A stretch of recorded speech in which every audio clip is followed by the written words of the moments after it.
Isla had always believed the desert world of Threxos was a graveyard disguised as a planet, a place where winds carried whispers of the dead and the suns beat down hard enough to erase the unprepared.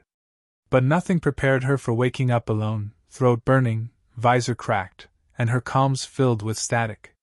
Her ship was gone, no, not gone, leaving. She saw it through the wavering heat, its thrusters flaring as it rose away without her. She reached out, stumbling, screaming into the dry air, but the only answer she got was silence and the hollow boom of departing engines. It wasn't an accident. She knew the crew hated her species, small, quiet, considered, weak. Leaving her behind cost them nothing. In their minds, she was already a corpse. She forced herself to breathe slowly. Panic killed faster than dehydration. She checked her suit display, minimal reserves, enough to last maybe 12 hours if she didn't walk too far or too fast. She stared across the endless dunes and sharp outcroppings of blackened stone, wondering where she would even go. There were no cities, no settlements, only the remnants of old mining rigs long swallowed by sand. Threxos had been abandoned decades ago. She wasn't supposed to step foot here. But now she was trapped on it. Her legs shook as she started moving, not because she had a plan, but because standing still meant death. Every step made her visor rattle, every breath burned her lungs with dust. She replayed the betrayal in her mind, how the captain looked at her with contempt, how the others avoided speaking to her during the mission briefing, how she thought she could earn their respect if she worked twice as hard. Instead, she became the perfect sacrifice. She cursed herself for thinking she could change their minds. Threxos didn't care about her pride. It wanted her dried bones buried under its sand like all the others. Hours crawled by, suns climbing higher, shadows shrinking.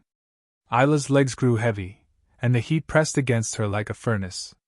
Hallucinations teased the edges of her vision, water that vanished when she blinked, shapes that dissolved into shimmering air. But then she heard it, not the wind, not her heartbeat, not the crackle of static, a deep, distant roar. Engines. Not her crew, no, these sounded different, heavier, closer. She staggered toward the sound, hope and dread twisting in her gut. If it was pirates, she was dead. If it was scavengers, she might still be dead. But if it was rescue, unlikely as that was, she couldn't miss it. When she reached the ridge of broken stone, she collapsed behind a boulder and peered out. A ship descended through the boiling sky, kicking up spirals of dust. Sleek, angular, unmistakably human design. Her breath caught. Humans rarely visited this sector. They avoided it the same way they avoided places that smelled like trouble. But this one had come straight down, landing with precision and urgency. She watched the ramp hiss open, expecting soldiers, expecting a squad, but only one figure stepped out. A human. Alone. Tall, armored, helmet under his arm, scanning the horizon with sharp, decisive eyes. He looked like he had walked straight out of a legend, broad-shouldered, confident, the type who calculated risks only to take them anyway. He turned slowly, surveying the desert until his gaze locked onto the faint footprints Isla had unintentionally left. He followed them without hesitation. Isla tried to stand, but her legs refused. She crawled out from behind the rock, lifting one trembling hand. Her voice cracked as she forced out words she barely had breath for. The human froze, then sprinted toward her so fast the world blurred. He dropped to one knee beside her, scanning her suit, her vitals, the cracked visor. "You're alive," he said, relief cutting through his firm tone. He didn't know her. Why did he sound relieved? She tried to speak but managed only a rasp. He lifted her gently, as though she weighed nothing, and carried her toward his ship with long, steady strides. She felt cool air wash over her as he stepped up the ramp. He set her down inside and pulled off her cracked helmet with careful precision. She gulped in air, sweet and clean compared to the burning desert outside. He handed her a hydration pack. She drank greedily until she felt her chest ache. "Why?" she whispered. "Why are you here?" He knelt beside her again, checking her suit systems. "We got an automated distress ping from this region. Thought it was a glitch, but I came to look anyway." Automated. Her crew hadn't sent anything. The signal must have fired when her suit registered life-threatening failure. She almost laughed. The universe had saved her, not them. But something still didn't add up. "You came alone?" she asked, disbelief coloring her tone. He shrugged, almost amused. "Didn't think I needed a squad for a rescue." Isla couldn't understand it. Most alien species fear deserts like this, too unpredictable, too deadly. But humans? They walked into hell like it was a training ground. Threxos was a furnace, but he didn't flinch. He wasn't sweating. He wasn't even breathing hard. "What's your name?" she asked softly. "Rhett. Just Rhett. No titles. No bravado. No arrogance." He checked her arm where the suit had cracked and frowned. "You're badly dehydrated. We'll get you stable. After that, we're leaving this planet." Isla felt tension melt from her shoulders. Someone had come. Someone had chosen not to ignore her distress. She thought the relief would make her cry, but instead, it carved out a hollow space in her chest. Why would a human, of all species, risk this wasteland for her? "You don't even know who I am," she whispered. Rhett looked at her, expression unreadable. "You're someone who needed help." The simplicity of it hit harder than any grand speech. Isla had been raised in a galaxy where worth was measured by power, status, genetic enhancements. Her species wasn't known for strength or influence. But humans played by different rules. Their reputation as Deathworlders came not just from surviving harsh worlds but from the way they threw themselves into danger for reasons others found illogical.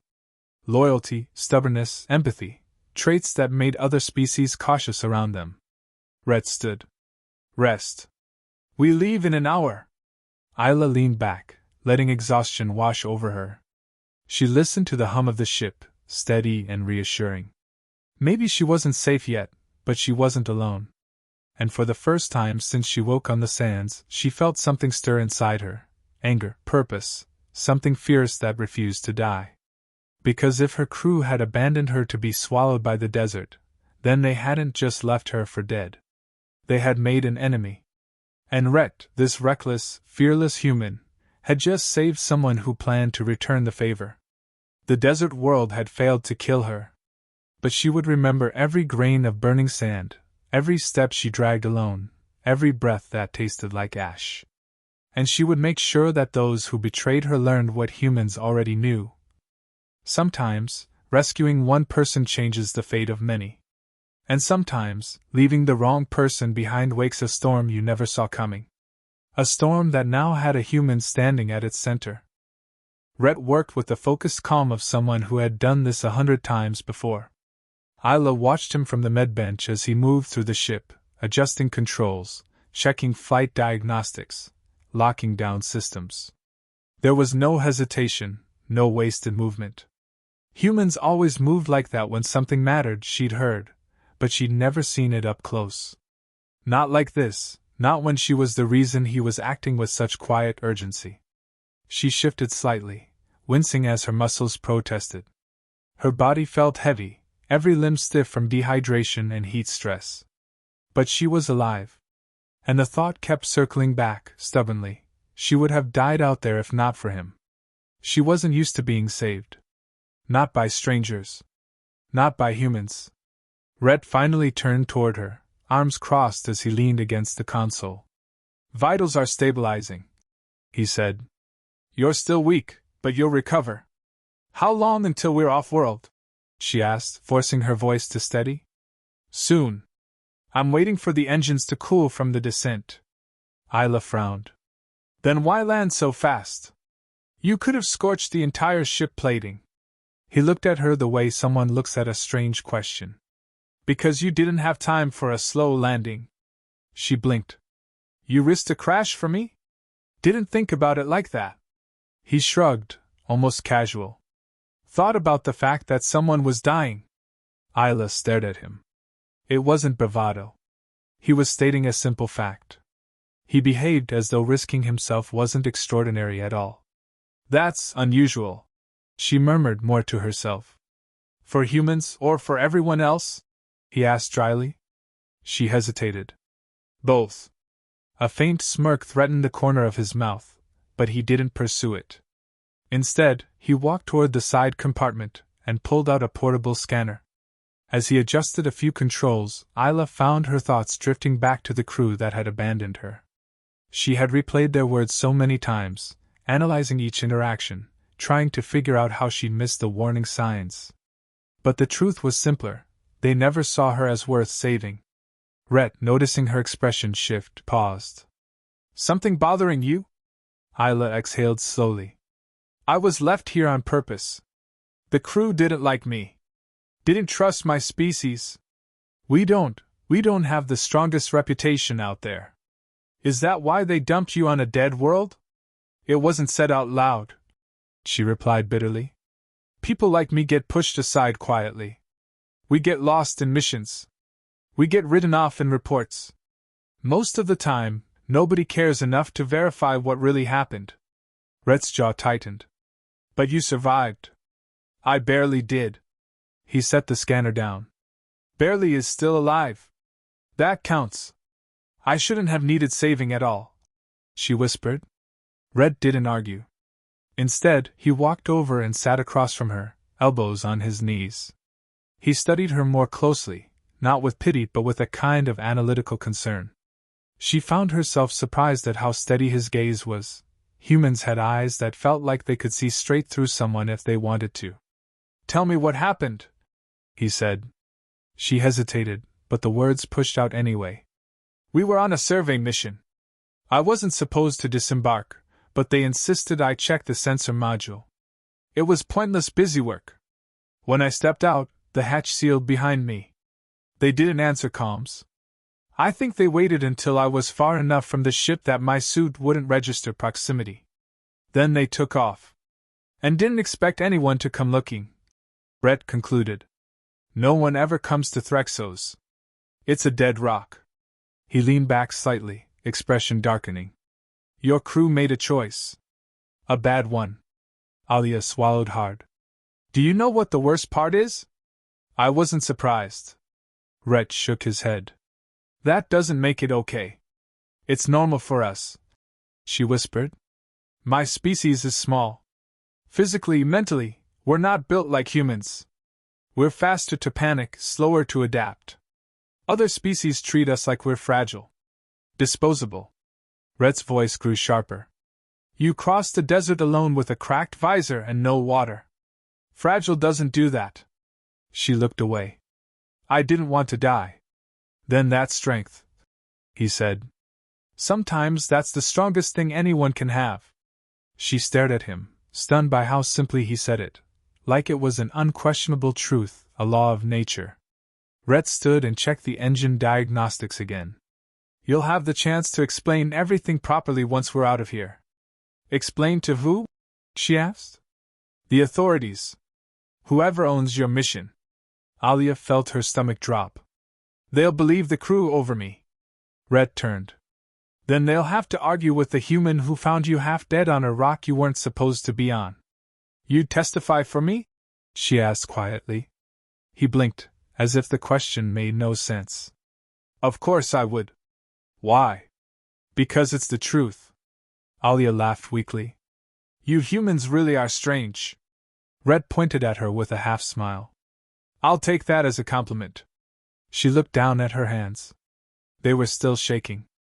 But now it wasn't fear, it was the slow return of adrenaline and anger. She had been abandoned like trash. She had been expected to die quietly. She could still taste the sand in her lungs, the heat that clawed at her skin. The memory alone fueled something inside her that felt sharp and dangerous. Rhett walked back to her, kneeling to check the seals on her repaired suit. Once we're clear, we'll patch you up properly. You can rest. I've got enough supplies to get us through the return. Why did you really come alone? She asked suddenly. Humans don't usually take unnecessary risks. At least, not without a squad.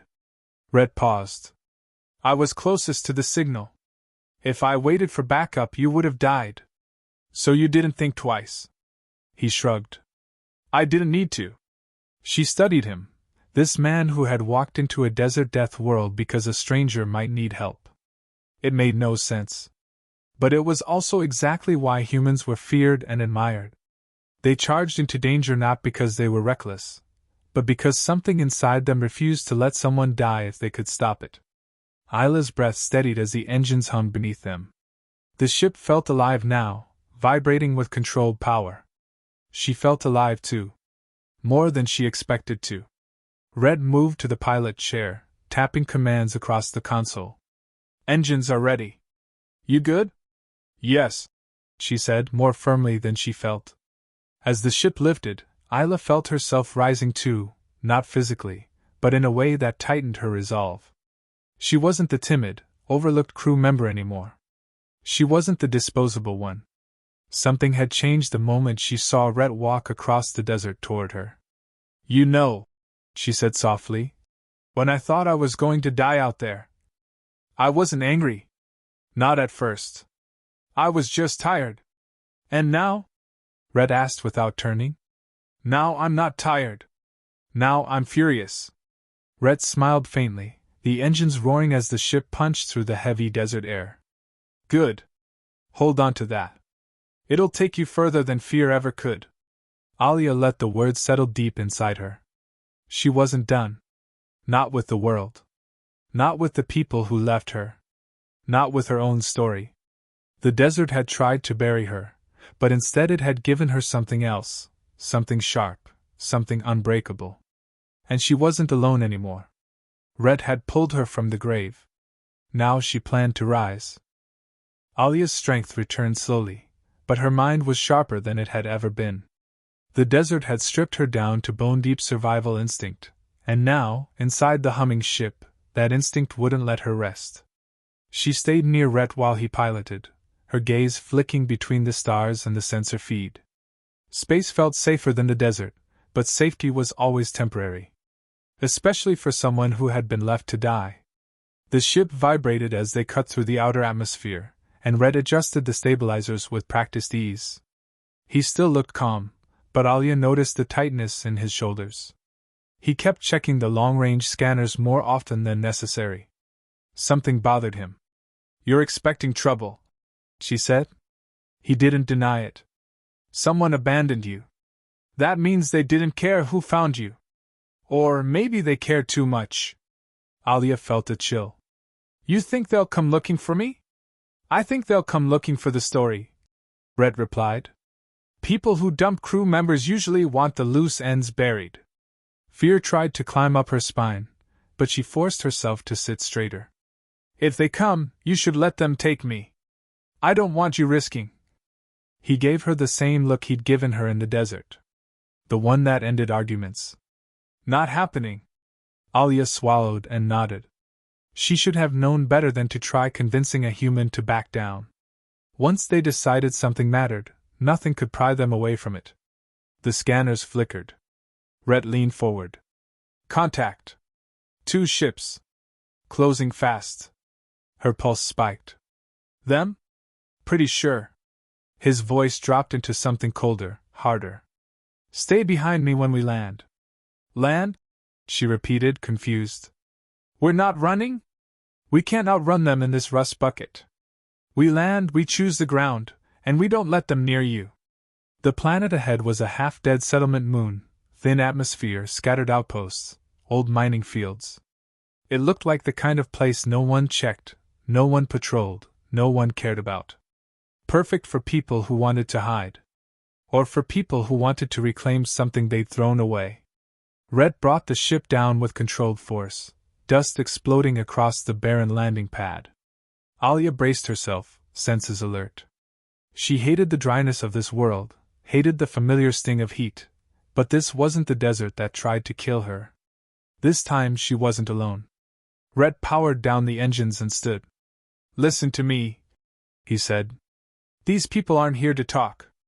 They're here to erase a mistake. You're not a mistake. And I don't care how many show up, you're not going back to them. The conviction in his voice startled her.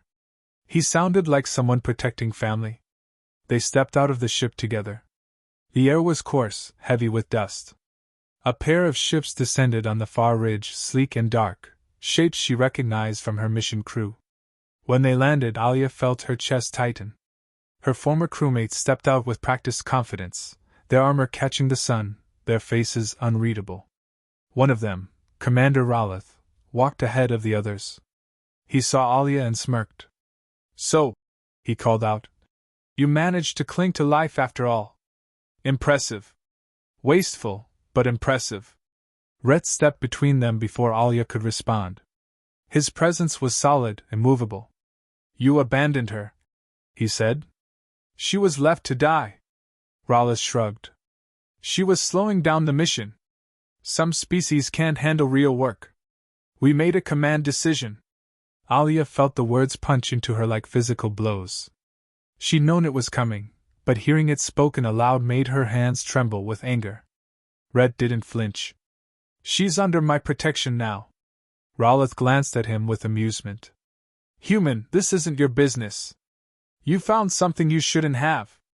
Hand her over, and we'll forget you were ever involved." Rhett laughed once, not a friendly sound. "No. Think carefully," Rowleth warned. "Your species prides itself on bravery, but bravery looks a lot like stupidity when you're outnumbered." Rhett's expression darkened. "Outnumbered doesn't mean outmatched." Rowleth motioned, and two heavily armed soldiers stepped forward.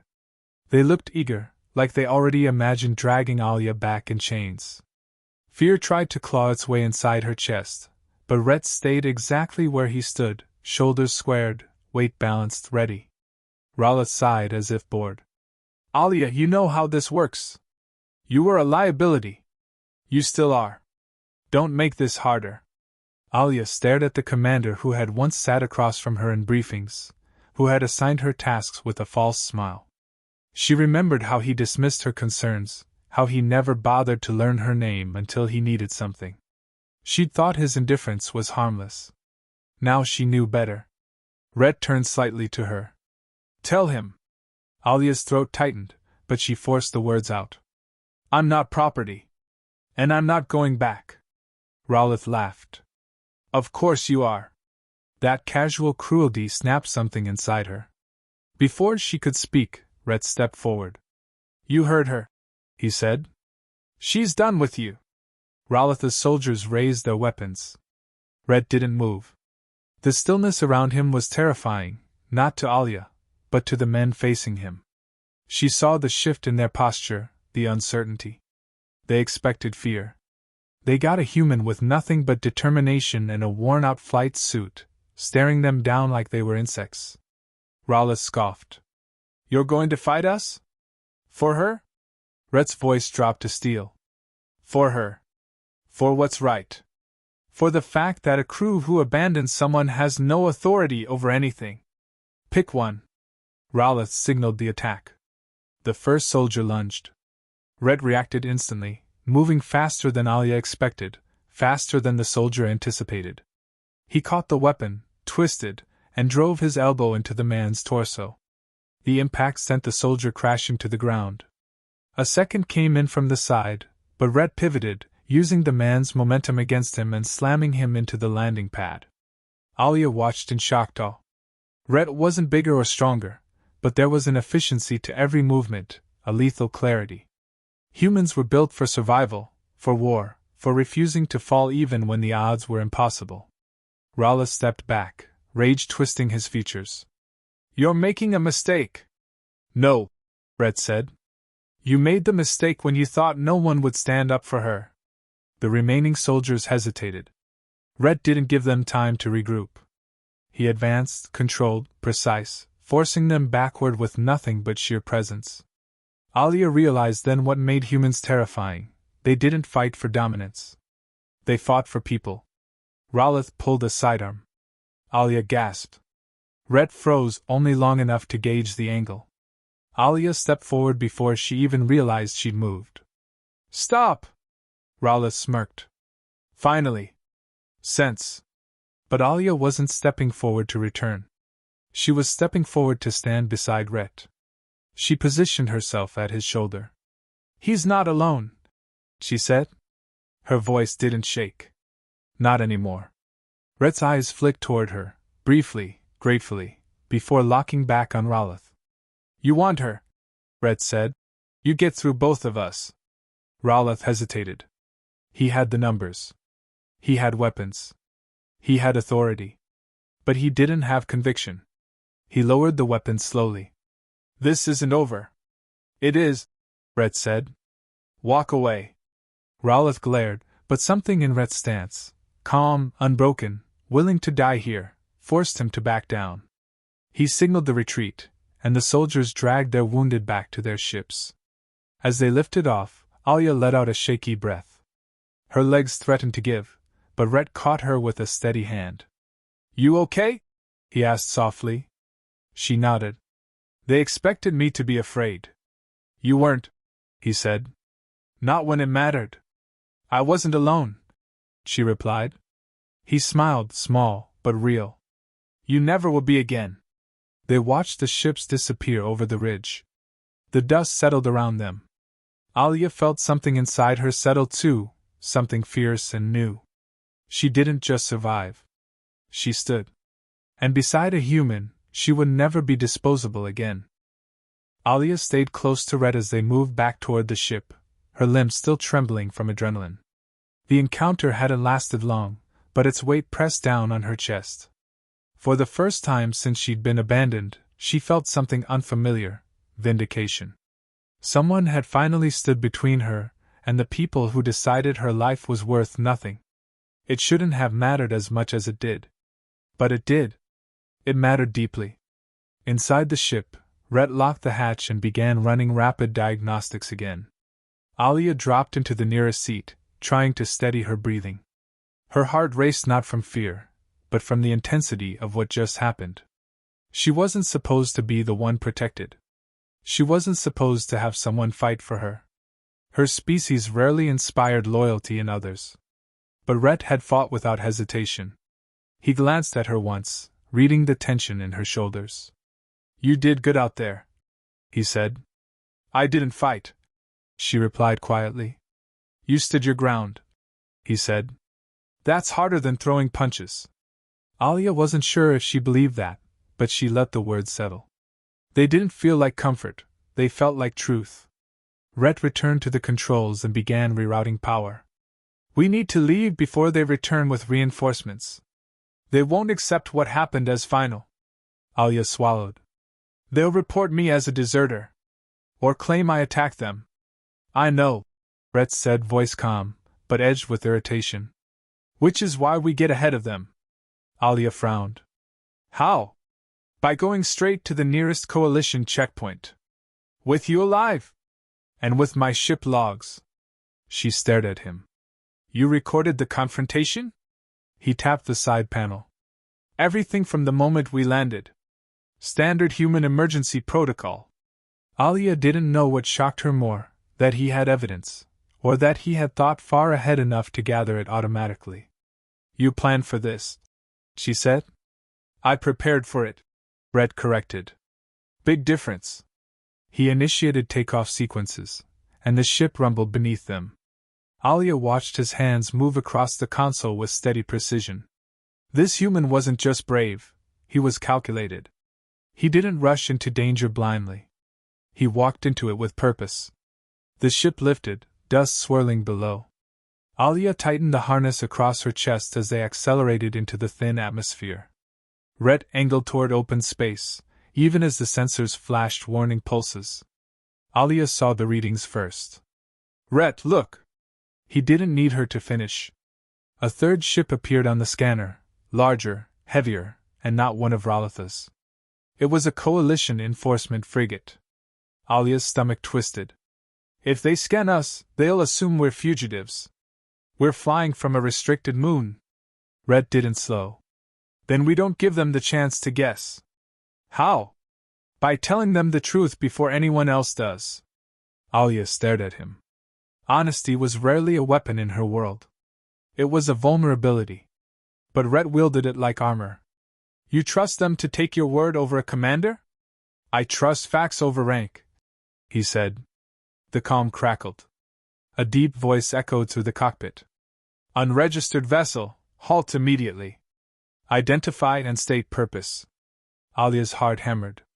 If they detained her, Raloth would twist the story before she ever spoke. She'd be imprisoned, maybe worse. Her species rarely got fair trials. Rhett opened the channel. This is Pilot Rhett Cade, Human Coalition Contractor, Vessel ID Alpha 13-5. I'm carrying a survivor of an unlawful abandonment by Coalition Survey Unit 92B. I have full logs and visual confirmation. Silence followed. Alia gripped the sides of her seat. She expected accusations. Arrest orders. Demands for surrender. The frigate responded with a tone she hadn't expected, direct, but not hostile. Transmit logs. Rhett's fingers flew across the controls. Sending. The seconds dragged.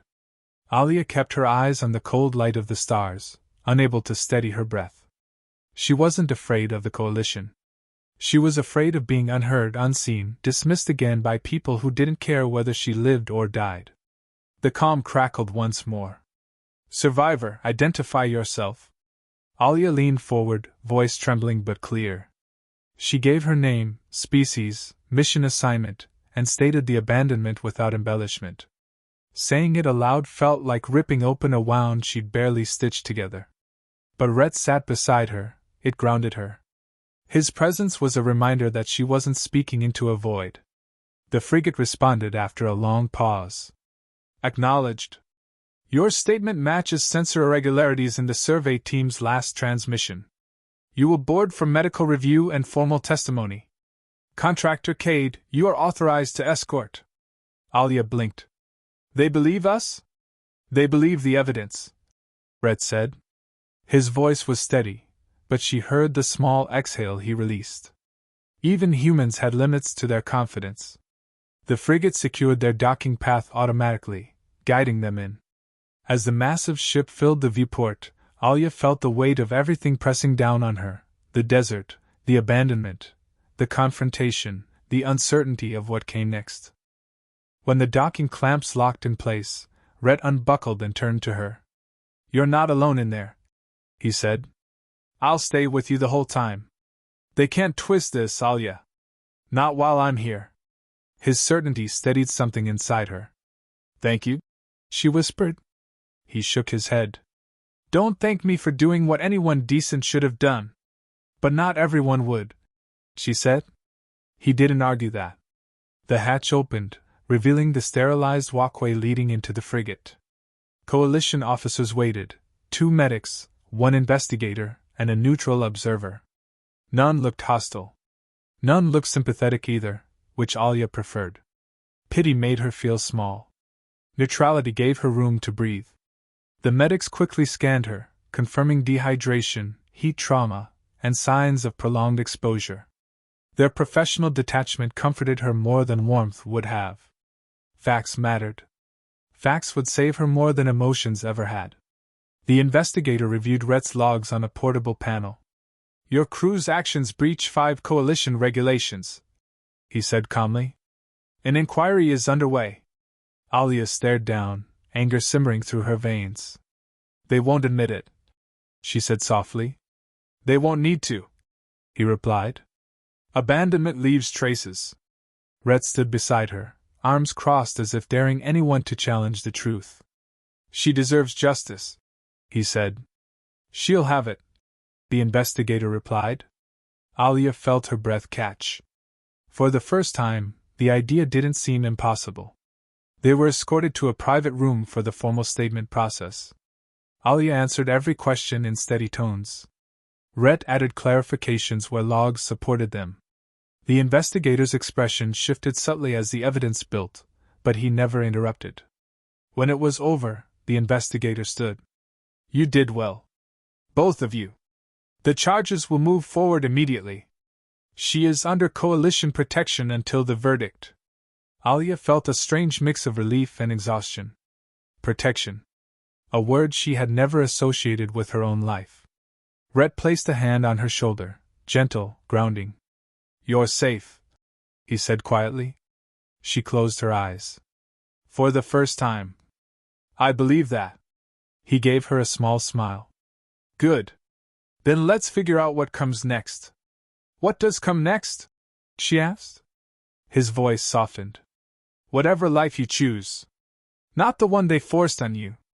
Alia felt something bloom in her chest, hope, fragile but real.